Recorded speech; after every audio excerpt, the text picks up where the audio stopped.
This isn't just a story. It's a journey, one that'll stay with you long after the video ends. So if you've ever felt love, loss, betrayal, or hope, then stay with us. Because this story deserves to be heard from the very first second to the very last. If this video moves you, even for a moment, please give it a like. Leave a comment telling us which part hit you the hardest, and share it with someone who needs to feel something real today. And if you love stories that are raw, emotional, and unforgettable, then subscribe to the channel. Because we don't just tell stories here, we bring them to life. The shrill alarm pierced the darkness of the small bedroom, echoing off the bare walls. Rachel Hayworth opened her eyes with effort, her body heavy with exhaustion before the day had even begun. Through the window, the first hints of dawn barely illuminated the tiny apartment she shared with her 6-year-old twin daughters. Another day, she whispered to herself, careful not to wake Lily and Emma, who were curled up together under a thin blanket on the mattress beside her. The sight of them sleeping peacefully, unaware of the crisis looming over their heads, made her heart ache and strengthen at the same time. Rachel shivered as she placed her bare feet on the cold floor. The heating had been inconsistent lately, yet another bill she couldn't afford to pay in full. She pulled on a worn sweater and made her way to the kitchen, her movements automatic after years of the same morning routine. Opening the nearly empty cupboard, she confirmed what she already knew. A half loaf of bread, some peanut butter, and a few servings of pasta remained. The refrigerator was equally barren, a small carton of milk, some apples, and leftover beans. She had been stretching every dollar for weeks, but there was no stretching what simply wasn't there. We'll figure something out, she promised herself as she started brewing the last of the coffee. The rich aroma filled the small space, momentarily masking the scent of mildew from the bathroom's persistent leak. As the coffee brewed, Rachel leaned against the counter and closed her eyes. 2 years had passed since Ryan's sudden death, a car accident that had taken him instantly, leaving her alone with 2 4-year-old girls and a mountain of medical debts. No life insurance, no savings, just memories, and his old guitar collecting dust in the corner. "Mommy!" Lily's sleepy voice broke through her thoughts. The little girl stood in the doorway rubbing her eyes, her blonde hair a tangled mess around her face. "Good morning, sweetheart," Rachel smiled, pushing aside her worries. "Did you sleep well?" Lily nodded and patted across the room to wrap her arms around Rachel's legs. "I'm hungry. Breakfast is coming right up. Let's see if your sister's awake, okay?" Emma appeared moments later, clutching her tattered stuffed rabbit. Unlike her more outgoing twin, Emma was quieter and more observant. Her eyes, Ryan's eyes, seemed to see right through Rachel's brave facade. "Can we have pancakes, Mommy?" Emma asked, hopefully. Rachel's heart sank. No eggs. No milk. No pancakes. "Not today, sweetheart. But we have peanut butter toast. And maybe, just maybe, we'll do pancakes this weekend." A promise she had no idea how to keep. The girls settled at the small table while Rachel prepared toast, cutting each piece into triangles the way they liked. As they ate, she sipped her coffee, mentally calculating how many more days they could survive on what they had. The rent was 3 months overdue. Her last job as a receptionist at a dental office had ended when the practice closed down. The temporary position she'd found since then barely covered food and utilities. The eviction notice could come any day now. Where would they go? Her parents had passed years ago, and Ryan's father had disowned him long before the twins were born. Friends had helped where they could, but everyone had their own struggles, their own families to feed. A sharp knock on the door jolted Rachel from her thoughts. "Stay here, girls," she said, setting down her mug with trembling hands. The man at the door wore a crisp suit that seemed out of place in their rundown apartment building. His expression was impassive as he held out a large manila envelope. "Rachel Hayworth." "Yes, that's me," she answered, her throat suddenly dry. "This is your eviction notice. You have 30 days to vacate the premises." The words hit her like physical blows. The paper in her hands might as well have weighed 1,000 pounds. Is there any way to arrange a payment plan?"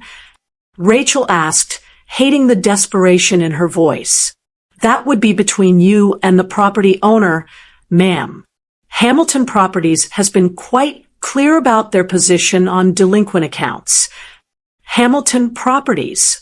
The name made Rachel's stomach churn. Ryan had mentioned it before, always with bitterness.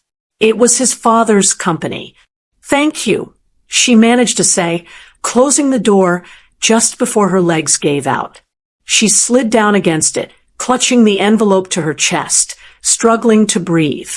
30 days to find a new place. 30 days to come up with first and last month's rent and a security deposit. Impossible. "Mommy," Emma's small voice came from the kitchen doorway. "Are you okay?" Rachel quickly wiped her eyes and forced a smile. "Yes, baby. Everything's fine. Just some boring grown-up papers." But Emma's eyes lingered on her face, too perceptive for a 6-year-old. Lily appeared behind her sister, both of them watching Rachel with innocent concern that broke her heart all over again. "Did we do something wrong?" Lily asked in a small voice. Rachel opened her arms, and the twins rushed into her embrace. "No, my loves. You're perfect. Everything's perfect." She held them tightly, breathing in the scent of their hair, their innocence. "I promise," she whispered. "I'll figure something out." But as the girls returned to their breakfast, Rachel stared at the eviction notice, wondering if this was finally the promise she wouldn't be able to keep. Across town, in a sleek glass skyscraper, Charles Hamilton reviewed financial reports while sipping his third espresso of the morning. At 65, he commanded his real estate empire with calculated precision from his corner office, where floor-to-ceiling windows showcased the city he had helped shape. "Your 9 o'clock canceled, Mr. Hamilton," his assistant Rebecca announced, placing a folder on his immaculate desk. "And here are this month's eviction reports for review." Charles barely looked up from his computer. "Any unusual cases I should know about?" "Just standard delinquencies. All according to policy." He nodded curtly. For Charles, business was business. If tenants couldn't pay, they had to go. Simple mathematics. Proceed with all of them. We need to maintain standards. Rebecca hesitated. "There's one property in Westbrook Heights. The tenant has twins. Children aren't exempt from contracts." Charles replied coldly. After Rebecca left, Charles studied the skyline he had helped create. His success came from never allowing emotions to cloud business decisions. Sentiment was a luxury he had abandoned long ago, especially after the bitter falling out with his son, Ryan. The memory of their last argument still haunted him. Ryan, talented but idealistic, had thrown away a promising business career to pursue music. "Not everyone wants your empire, Dad," he had shouted. Charles had cut him off financially, certain his son would return when reality hit. He never did. About to lose their home because of his company's decision, Charles Hamilton approached the door with uncharacteristic uncertainty. He straightened his tie and knocked. Rachel stared at her phone's blank screen, fighting the urge to throw it against the wall. Another rejection email from a job application. With the eviction notice still burning a hole in her kitchen counter, desperation was setting in. "Mommy, can we play outside?" Lily asked, tugging at Rachel's sleeve. "Not right now, sweetie. Mommy needs to." A firm knock interrupted her. Rachel froze. The landlord again. A creditor? She wasn't ready for another confrontation.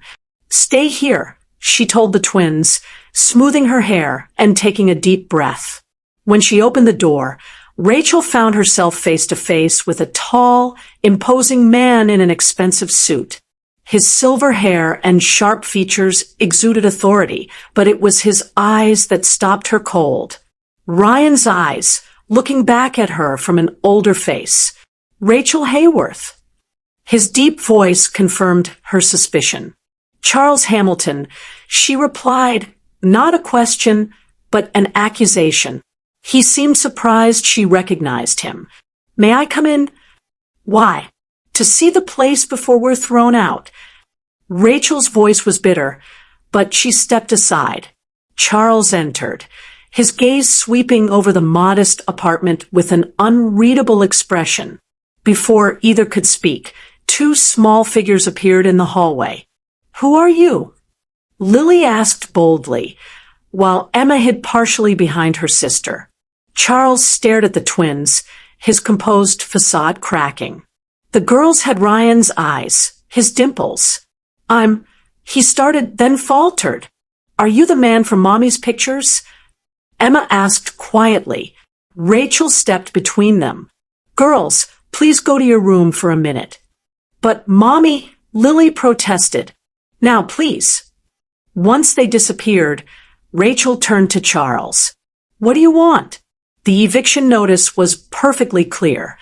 Charles remained focused on the doorway where the twins had stood. "They're Ryan's daughters." "Yes, your grandchildren.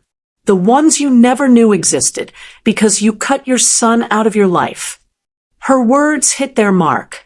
Charles's jaw tightened. "I didn't know Ryan had children." Would it have mattered? Rachel challenged. The silence between them was deafening. "I came to tell you the eviction has been—" Charles cleared his throat. "That is, there's been a mistake." Rachel laughed humorlessly. "No mistake. We can't pay. You're a businessman. It's just ironic that your company is evicting your own grandchildren." Charles studied her with newfound intensity. "How did Ryan die?" The abrupt question caught Rachel off guard. "Car accident. 2 years ago." Something flickered across his face. "Regret, perhaps." "I'd like to help," he said finally. "We don't need your charity." "It's not charity.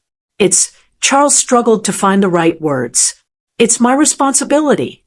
Rachel crossed her arms. "Your responsibility ended when you turned your back on Ryan." From the hallway came a small voice. "Mommy, is that our grandpa?" Both adults turned to see Emma peering around the corner, eyes wide with curiosity. A gesture so unlike his boardroom demeanor that Rachel couldn't help but stare. "I didn't know about you two," Charles said softly. "Your daddy and we didn't talk for a long time." Emma stepped forward slightly. "Did you have a fight?" Charles nodded slowly. "Yes, a very big one." "Daddy said fighting is okay if you say sorry after," Lily informed him solemnly. The simplicity of the child's wisdom seemed to cut through Charles's carefully constructed walls. For a moment, Rachel thought she saw moisture in his eyes before he blinked it away. "That's very wise," he managed to say. Rachel placed her hands on the girls' shoulders. "Why don't you two go play with your blocks? I need to talk to Mr. Hamilton alone." Once the twins retreated to their room, Rachel turned to Charles, arms crossed defensively. "Let's be clear. Whatever you're thinking of doing, whatever guilt has suddenly hit you after seeing them, it doesn't erase what happened with Ryan." "I understand that," Charles said quietly. "Do you?" "Because Ryan waited for years for some sign that you regretted what happened. He checked the mail every birthday, every Christmas. Nothing. Charles's posture stiffened. Ryan was the one who walked away. Because you gave him an impossible choice. Your way or nothing. Rachel's voice rose slightly before she caught herself, mindful of the girls. And now you show up because, what? You've discovered you have adorable grandchildren. I came because I discovered my company was evicting my son's family, Charles corrected her. Whatever happened between Ryan and me, I never knew about the twins. Had I known? The unfinished thought hung between them. What do you want, Mr. Hamilton? Charles straightened his suit jacket, composing himself. I want to help. I can offer you a position at Hamilton Properties. Administrative work. Rachel's surprise must have shown on her face. Not charity, he added quickly. Real work, with fair compensation. Before Rachel could respond, Emma peeked around the corner again, her eyes meeting Charles's. Are you going to visit us again? She asked quietly. In that moment, Rachel saw something change in Charles Hamilton's expression, the first genuine emotion she'd seen from him. Yes, he answered. If your mother allows it. Night had fallen by the time Rachel tucked the twins into bed. She kissed their foreheads, answered their endless questions about their newly discovered grandfather with careful half-truths, and promised tomorrow would be better. Will we see Grandpa again? Lily asked, clutching her stuffed bear. Maybe, Rachel answered noncommittally. Sleep tight, my loves. After closing their door, she collapsed onto the worn sofa, Charles's business card in her hand. The job offer replayed in her mind along with his parting words. Think about it, for their sake. Her pride screamed to tear up the card. Ryan had suffered from his father's rejection. He had built his life deliberately opposite to Charles's corporate world. Taking a job from the man who had disowned her husband felt like betrayal. But the eviction notice on the counter, a father, when he graduated, when he got married, when the twins were born. I made mistakes, Charles admitted, his voice uncharacteristically raw. Mistakes. Rachel laughed bitterly. You broke him. Do you know he kept your business card for years, just in case you ever wanted to reconcile? The line went so quiet, Rachel thought he'd hung up. I didn't know, Charles finally said. There's a lot you didn't know, like how he worked 3 jobs to support us when the twins came, how he turned down a music opportunity because it meant leaving us for 6 months. That's what a father does. Rachel could hear Charles's measured breathing on the other end. The job offer stands, he said, finally, but I understand if you decline. Rachel closed her eyes, weighing pride against practicality. The twins' faces floated in her mind, innocent, trusting her to protect them. I'll take the job, she said quietly. But understand this, I'm doing it for them, not you, and it doesn't mean you get automatic access to their lives. I understand. Do you? Because I need to be clear. If you hurt them, directly or indirectly, you'll never see them again. The threat hung in the air, but Charles didn't challenge it. When can you start? He asked instead. Monday, and I'll need childcare assistance. Done. I'll have Rebecca arrange everything. After hanging up, Rachel stared at the phone, wondering if she'd just made a deal with the devil or found salvation for her family. In either case, there was no turning back now. The morning fog shrouded the cemetery in an ethereal haze as Charles Hamilton stood before his son's grave. He had avoided this place since the funeral 2 years ago, a somber affair where he'd stood at the back, separate from the grieving widow he hadn't known existed. Now, with flowers clutched awkwardly in his hand, Charles finally confronted the marble headstone bearing his son's name. Ryan James Hamilton, 1990 to 2022. Beloved husband and father. Father. The word struck Charles anew. Ryan had been a father, something Charles had technically been, but never truly embodied. I met your daughters yesterday. Charles spoke quietly to the grave. You should have told me. Only silence answered him. Birds sang distantly, oblivious to the weight of human grief. They have your eyes, he continued. The older one, Lily, I think she has your boldness. Emma's quieter, watches everything like your mother used to. Charles shifted uncomfortably, unaccustomed to speaking his thoughts aloud. I made Rachel an offer, a job, at the company you rejected. He paused. Though perhaps rejected isn't fair. You chose a different path. And I couldn't understand it. Memories surfaced of their final argument. Ryan, 25, passionate and defiant. I won't spend my life making money from other people's homes. There's more to living than profit margins, Dad. Charles's cold response. Then you'll do it without my support. I never called you, Charles admitted to the headstone. I was certain you'd come back when reality hit, when your music dreams failed. He placed the flowers gently against the grave, his fingers lingering. I'll meet her personally to discuss arrangements. Sir, you never handle orientation. I do now, Charles replied, ending the call. As he walked back to his car, Charles felt something shift within him. Not healing, not yet, but perhaps the first acknowledgement that healing might be possible. Too late for his son, but perhaps not for his granddaughters. Too late to be the father Ryan needed, but maybe just in time to become the grandfather Lily and Emma deserved.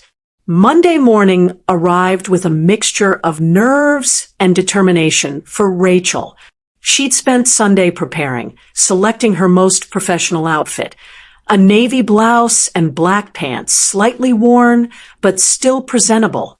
She arranged emergency childcare with her neighbor, Mrs. Peterson, and reviewed basic office skills through YouTube tutorials. Do you have to go, Mommy? Emma asked as Rachel braided her hair. Yes, sweetheart. Mommy has a new job that will help us keep our home. With Grandpa, Lily interjected, already dressed and bouncing on her toes. Rachel hesitated. At his company, yes. Will we see him today? Emma's question was quieter, more tentative. I don't know, Rachel answered honestly. But I'll be home for dinner, and you can tell me all about your day with Mrs. Peterson.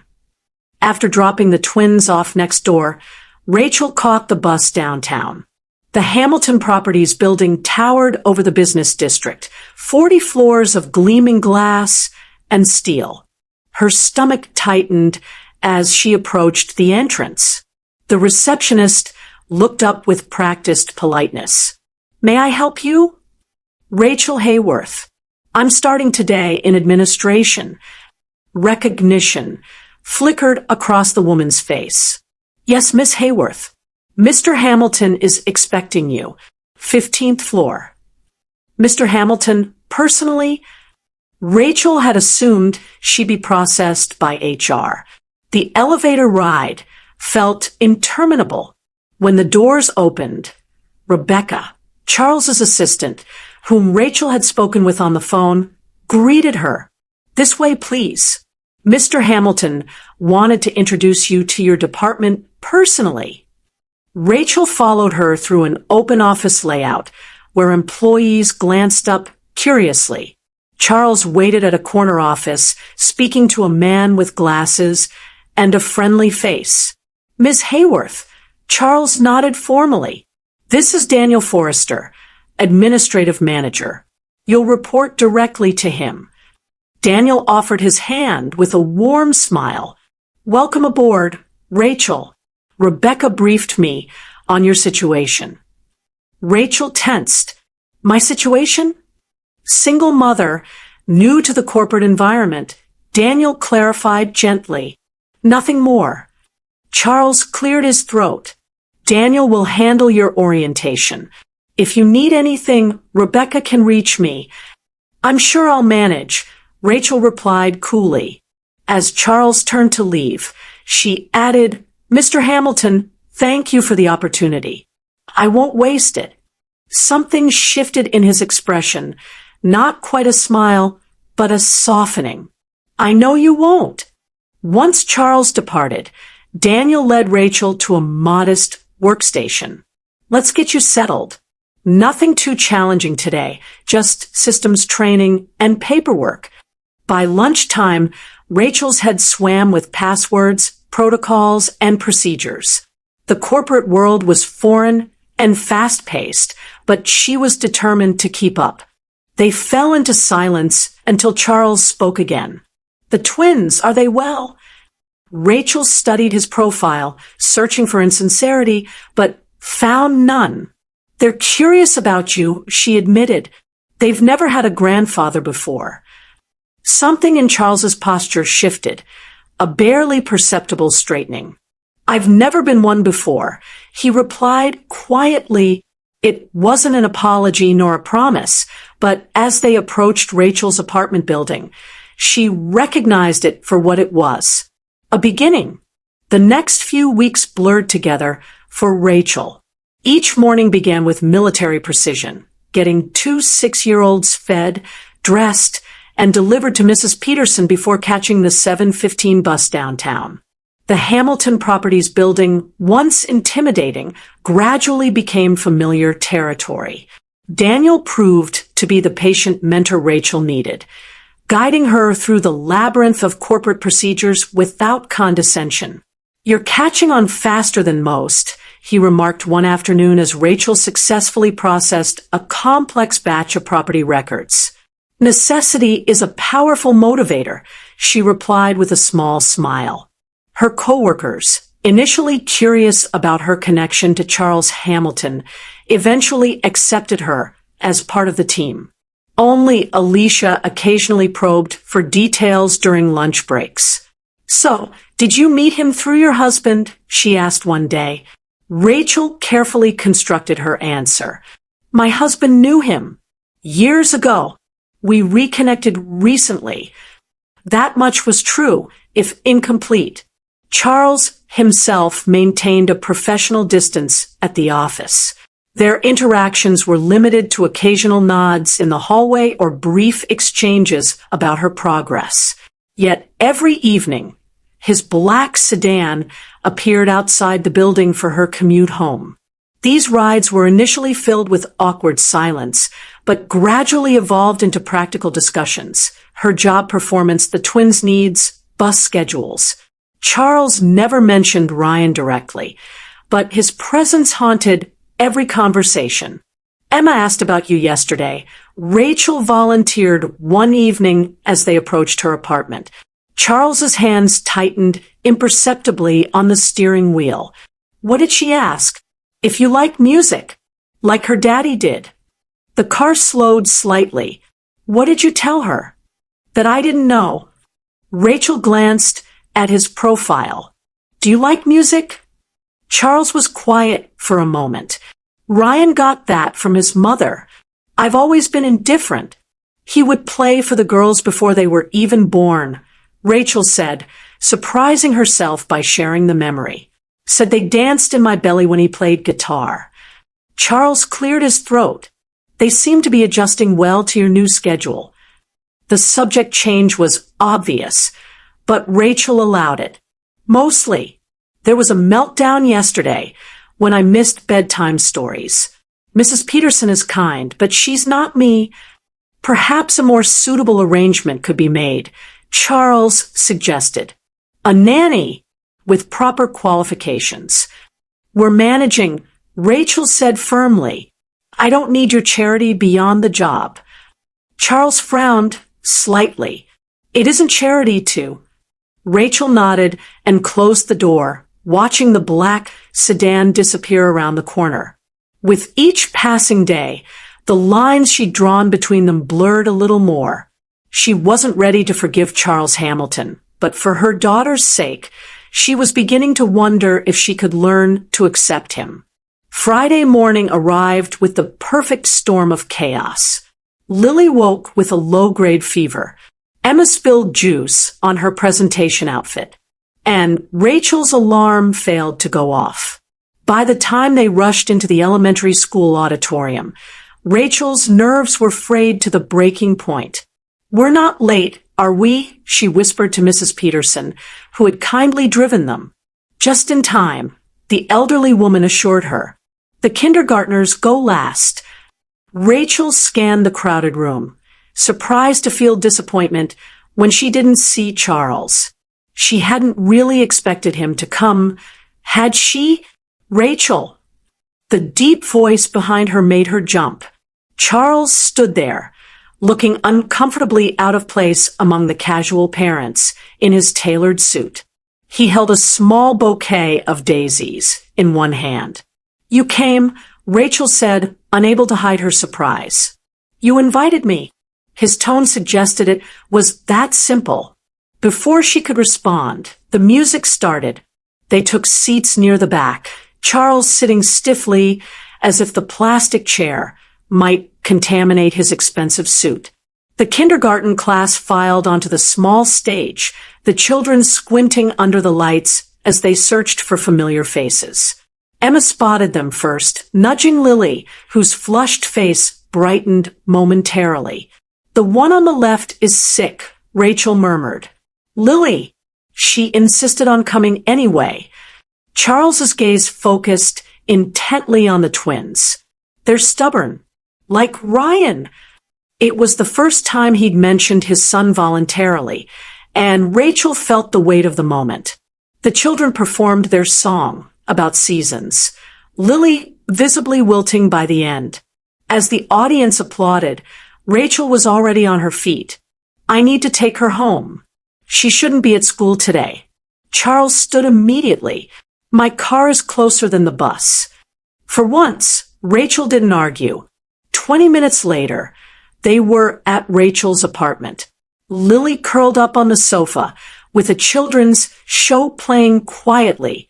Charles stood awkwardly in the small living room while Rachel took Emma to change clothes. "Will you stay with us, Grandpa?" Emma asked, looking up at Charles with Ryan's eyes. Charles glanced at Rachel, silently asking permission. "Mr. Hamilton has work," Rachel began. "Actually," Charles interrupted, checking his watch. "I cleared my morning schedule." Rachel raised an eyebrow, but didn't object. While she settled Lily with medicine and juice, Charles sat tentatively beside Emma, who had pulled out a coloring book. "Do you like to color, Grandpa?" Emma asked, offering him a crayon. "I haven't colored in a very long time," he admitted. "You stay in the lines better than Mommy," Emma observed seriously, watching him carefully color a dinosaur. From the kitchen doorway, Rachel watched the unlikely scene unfold. The mighty Charles Hamilton, real estate mogul, coloring dinosaurs with his granddaughter. Standard 2 bedrooms, a combined living and dining area, a kitchen with actual counter space. But compared to their current home, it felt palatial. "This is really within my budget," Rachel asked, running her hand along the smooth kitchen counter.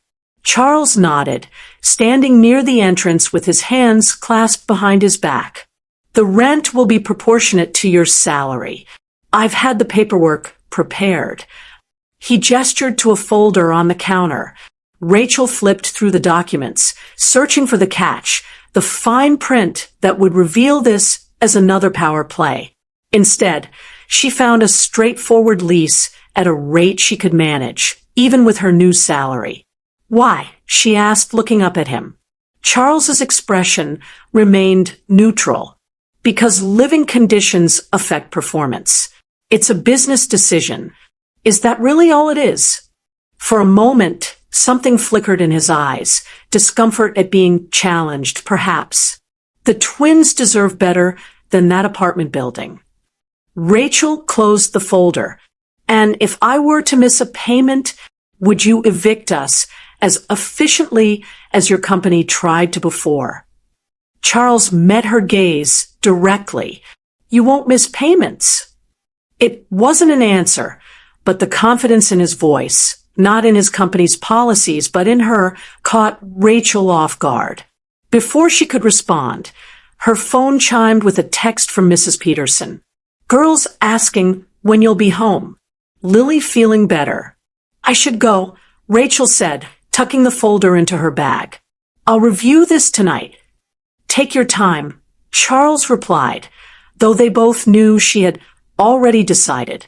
The following weekend brought moving day, a modest affair with few possessions to transport. Daniel had organized a company van and recruited 2 maintenance workers to help. Charles himself appeared mid-morning, observing rather than participating. Grandpa! Lily spotted him first, running across the parking lot. Emma followed more cautiously behind. Charles stiffened momentarily before kneeling to their level. Hello, girls. Are you excited about your new home? Will our room have pink walls? Lily asked hopefully. The walls are white, Charles answered. But perhaps we can add color with artwork and curtains. Rachel interrupted, approaching with a box in her arms. Mr. Hamilton isn't responsible for decorating. Actually, Charles cleared his throat. I took the liberty of having some basic furnishings delivered. The girls' room has beds. He hesitated, and there may be some decorative items. Rachel raised an eyebrow. Decorative items? Nothing excessive, he assured her quickly.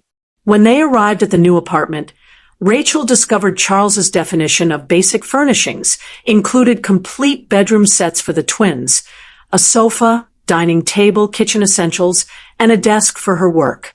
In the twins' room, butterfly decals adorned one wall, while stars and moons covered another. Charles, Rachel began, unsure whether to be grateful or irritated. It's not charity, he said before she could continue. Consider it an advance on future performance bonuses.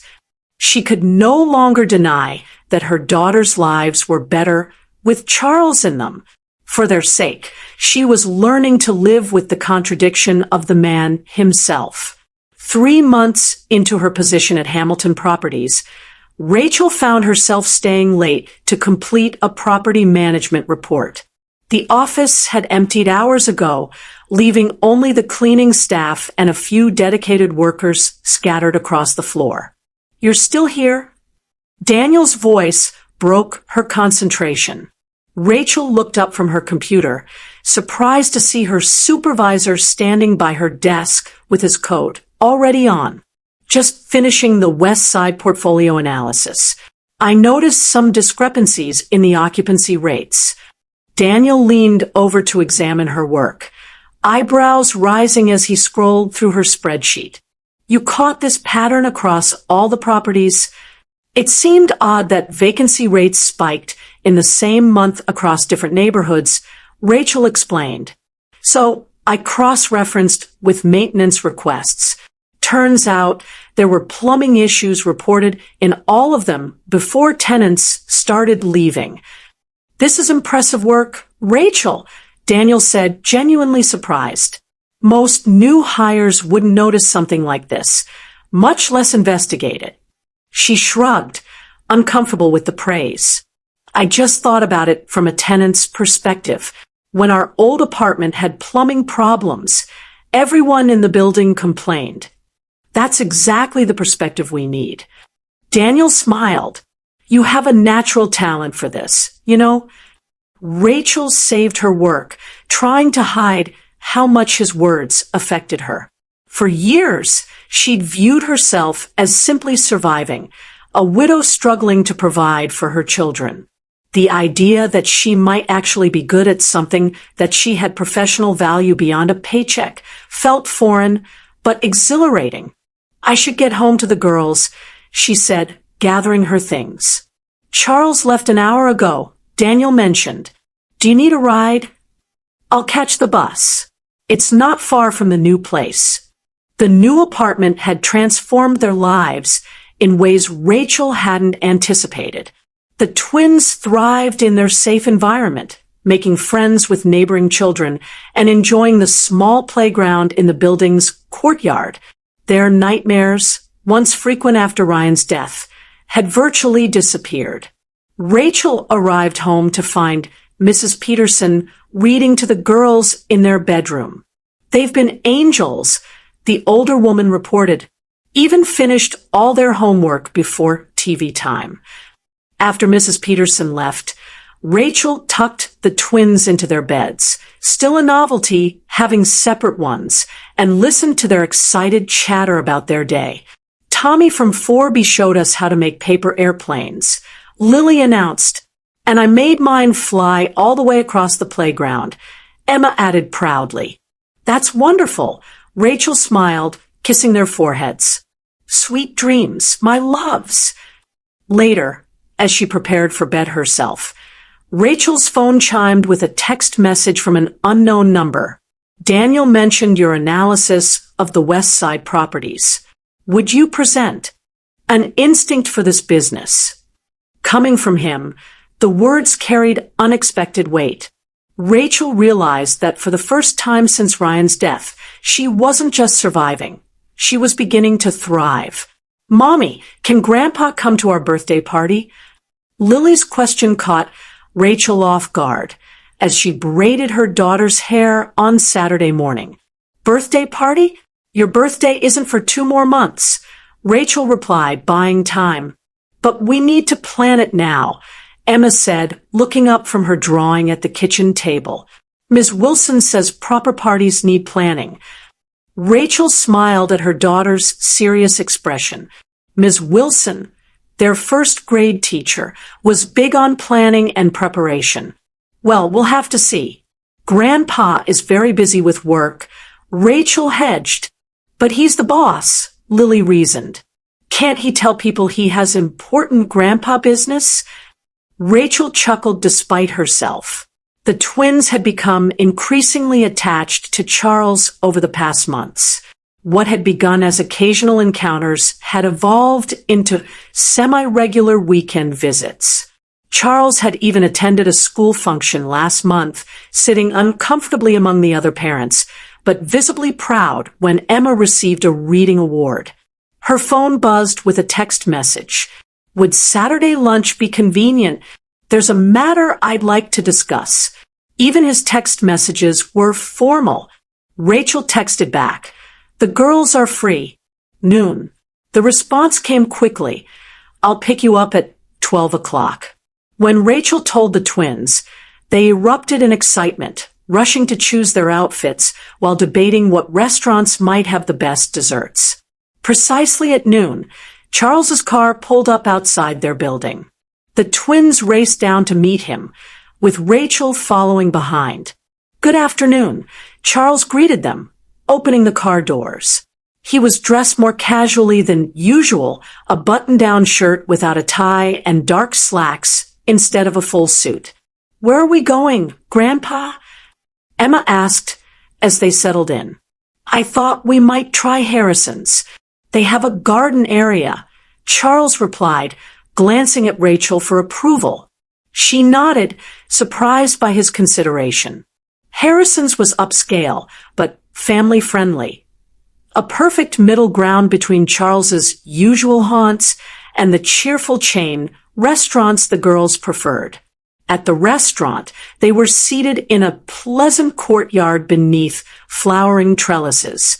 While the twins exclaimed over the menu's illustrations, Charles cleared his throat. "There's something I wanted to discuss," he began, directing his words to Rachel but including the girls with his gaze. Rachel tensed slightly. "What is it?" "I've purchased a lake house about an hour outside the city," Charles stated. "Nothing extravagant, but it has a dock and a small beach area. I thought perhaps you and the girls might like to spend a weekend there. The summer heat in the city can be oppressive." Rachel blinked in surprise. This wasn't about work or financial arrangements. This was purely personal. A social invitation. A step beyond their careful distance. A beach. Lily's eyes widened with swift excitement. Maybe next weekend. Rachel found herself saying as they finished dessert, if the offer still stands. The smile that briefly crossed Charles's face contained something she'd never seen before. Hope. It does, he replied simply. The lake house stood on a gentle slope overlooking clear blue waters. Its weathered cedar exterior blended harmoniously with the surrounding pines. It was smaller than Rachel had expected, not the ostentatious mansion she'd imagined Charles would choose, but a comfortable retreat with a wide porch and large windows to capture the view. It's beautiful, Lily exclaimed, bouncing in her car seat as Charles pulled into the gravel driveway. The twins burst from the car the moment it stopped, racing toward the wooden dock that extended into the lake. Stay where I can see you, Rachel called after them. They'll be fine, Charles said, retrieving bags from the trunk. The property is fenced, and the water is shallow near the shore. Rachel nodded, though her maternal instinct remained on high alert. This place isn't what I expected. What did you expect? Charles asked, handing her a tote bag. Something showier. More. Charles Hamilton. He almost smiled. Ryan used to say I had no appreciation for understated quality. The mention of Ryan, offered voluntarily, without tension, caught Rachel by surprise. Throughout their complicated relationship, Charles had carefully avoided discussing his son. Inside, the house was comfortably furnished with overstuffed couches and rustic wooden tables. A stone fireplace dominated one wall, while the opposite side featured windows overlooking the lake where the twins were now skipping stones. The previous owners were retiring to Arizona, Charles explained, setting down their bags. They'd maintained it well. It needed very little renovation. Rachel wandered to the windows, watching her daughters. Why did you really buy this place, Charles? He paused, considering his answer. I never took Ryan to places like this. His mother wanted to, but I was always too busy with work. There was always another deal, another acquisition. Charles stood beside her at the window. I thought, perhaps I could do better this time. The honesty in his voice settled something in Rachel's chest, a question she'd been holding since he first appeared at their door months ago. The weekend unfolded with surprising ease. Charles had prepared for their visit meticulously. Child-sized life, vests hung in the boathouse. The refrigerator was stocked with family-friendly foods. A collection of board games filled a cabinet in the living room. By Saturday evening, after a day of swimming and exploring, the twins were exhausted. Rachel tucked them into their beds in the cheerful room Charles had apparently designated as theirs, complete with nautical-themed bedspreads. Best day ever, Lily mumbled sleepily. Grandpa showed me a turtle, Emma added, already half asleep. After he died, Rachel said carefully, I found a letter he'd started writing to you. He never sent it. Charles's head turned sharply. A letter? Rachel nodded. He wanted to rebuild your relationship, not for himself, but for the girls. He thought they deserved to know their grandfather. Charles set down his glass, his hands visibly unsteady. I never knew. The accident happened before he finished it, Rachel added, looking out at the lake. He always hoped you'd reach out first. But he was finally ready to make the first move.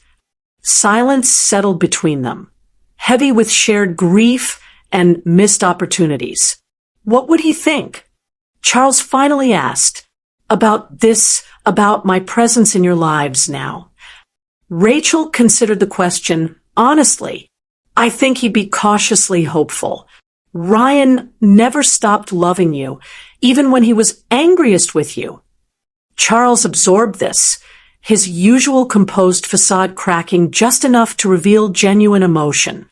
Thank you, He said softly, "For allowing me into their lives. I know it hasn't been easy for you." "It hasn't," she agreed. "But seeing how they light up around you, Ryan would have wanted that." As night deepened around the lake house, something shifted between them. Not forgiveness exactly, but understanding. The shared love of a man they had both lost differently, and the shared love of the two little girls sleeping inside who carried his legacy forward. "Hold the handlebars steady, Emma," Charles called, jogging alongside the wobbling bicycle. His usually immaculate appearance was transformed. Sleeves rolled up, a light sheen of sweat on his forehead, and uncharacteristic excitement in his voice. Rachel watched from the apartment complex's courtyard bench. Still processing the scene before her, Charles Hamilton, feared real estate mogul, teaching her daughter to ride a bike on a Sunday afternoon. It wasn't just the activity that surprised her, but the two brand new bicycles he'd arrived with an hour earlier. "Look, Mommy, I'm doing it," Emma called triumphantly as she pedaled a few feet, unassisted before Charles caught her. "You're a natural," he encouraged, his hand hovering near her back. Lily bounced impatiently nearby. "My turn next, Grandpa." "These bikes must have been expensive," Rachel said when Charles approached during a water break. He shrugged. Every child should have a bicycle. It was becoming his refrain. Every child should have proper beds. Every child should have winter boots. Every child should have art supplies. Each statement was a subtle acknowledgement of what his own son might have lacked, not materially, but in attention and support. "You don't need to buy their affection," Rachel said gently. Charles looked startled. I'm not trying to." "I know," she interrupted, "but you already have it. Just being here means everything to them." He considered this, watching Lily practice balancing. "I missed so much with Ryan," he said quietly. "First steps, first words, all delegated to nannies while I built my empire." "You're here now," Rachel said simply. Ryan, his smile so similar to Emma's, beamed back at her from their wedding day photo. "You should see your dad," Rachel whispered to the photograph. "He's trying so hard." Her phone chimed with a text from Charles. "The girls did well today. Emma has natural balance. Lily has determination. Thank you for the afternoon." The formality of his messages had softened over time, but still carried his distinct personality. Rachel replied, "They're already planning next Sunday's adventure. You've created monsters." His response came quickly, "I look forward to it." Rachel set down her phone, a realization washing over her. Somewhere between reluctant acceptance and cautious cooperation, she had begun to genuinely appreciate Charles's presence in their lives, not just for what he provided materially, but for who he was becoming. A grandfather who showed up, who tried, who cared. Ryan would never witness this transformation, but his daughters would benefit from it. And perhaps that was its own form of healing, not erasing the past, but building something new from its foundations. A year to the day after the eviction, notice changed their lives. Rachel stood in the kitchen of their apartment, putting final touches on a birthday cake. The twins would be turning 7 tomorrow, and their excitement had been building for weeks. "Do you think Grandpa will like our party?" Emma asked, carefully arranging plastic forks on the table.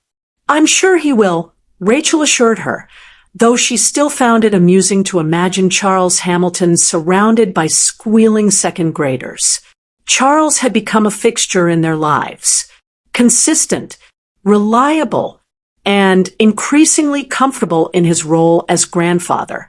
The transformation from corporate tyrant to family man wasn't complete. He still maintained his business persona at work, but the walls between those worlds had thinned considerably. The doorbell rang, and Lily raced to answer it. "Grandpa's here." Charles entered, carrying a large wrapped box and a smaller package. "Happy early birthday," he said as the twins circled him excitedly. "What did you bring us?" Lily asked, eyeing the presents. "You'll have to wait until tomorrow to find out," Charles replied, setting them aside. Rachel noticed something different about him today, a nervous energy beneath his usual composure. "Everything okay?" she asked quietly while the girls returned to their decorating. "Yes, he cleared his throat. "I wanted to speak with you before tomorrow's festivities." They stepped onto the small balcony, leaving the door ajar, so they could still hear the twins. "What's on your mind?" Rachel asked. Charles gazed across the city skyline. "I've been thinking about Ryan a great deal lately. Birthdays were significant to him. He loved celebrations." Rachel nodded, remembering Ryan's enthusiasm for even the smallest occasions. "I have something for the girls," Charles said, his voice growing quiet. "I'm not certain if it's appropriate." Rachel had never seen him seek approval this way. "What is it?" "Ryan's guitar. I found it among some things in storage. I had it restored." Charles said softly.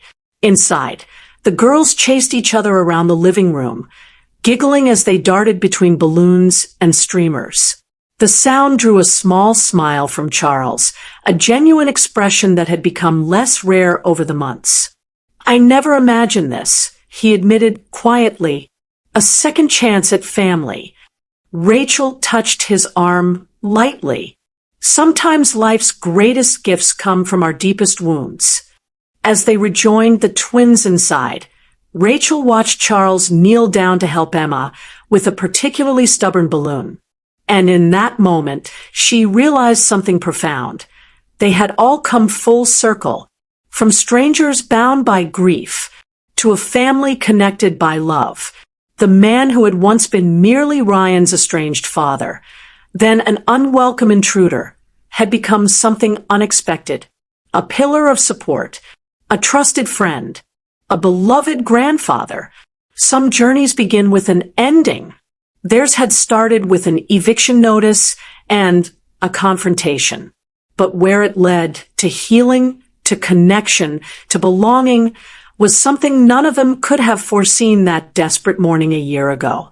And as Charles helped Lily hang streamers from the ceiling, his expensive suit forgotten in favor of family chaos, Rachel knew, deep in her heart, that Ryan would be smiling down on them all,